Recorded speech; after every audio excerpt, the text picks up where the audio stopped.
স্বাগত আলপনা নিউজে। আপনাদের সঙ্গে আছি আমি আসমা শমী। ঢালিউডের জনপ্রিয় অভিনেতা ওমর সানির একটি ইঙ্গিতপূর্ণ ফেসবুক স্ট্যাটাসকে ঘিরে সামাজিক যোগাযোগ মাধ্যমে শুরু হয়েছে আলোচনা। চলচ্চিত্র সংশ্লিষ্ট কিছু ব্যক্তির কর্মকাণ্ড নিয়ে তিনি কড়া ভাষায় সমালোচনা করেন, যাদের তিনি মশার সঙ্গে তুলনা করেছেন।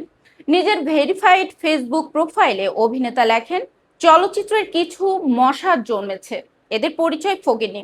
একই পোস্টে গণমাধ্যমের ভূমিকা নিয়েও প্রশ্ন তুলে তিনি বলেন, এই মশা ভন ভন করে আর আপনারা প্রচার করেন, এটা কি মানায়?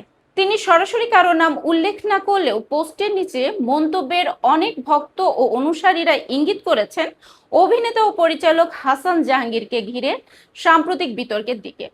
এর আগে ৩ মে এক ভিডিও বার্তায় ওমর সানি জানান, হাসান জাহাঙ্গীরের অনুরোধে মৌসুমী এই নাটকে কাজ করেছিলেন। পরে খরচ তোলার কথা বলে সেটিকে টেলিফিল্মে রূপান্তরের অনুমতি দেওয়া হয় বলে দাবি করেন তিনি। অন্যদিকে একই ঘটনায় বিস্ময় প্রকাশ করে মৌসুমী জানান, একটি নাটকের গল্পকে সিনেমা হিসেবে চালিয়ে দেয়া তার জন্য অসম্মানজনক।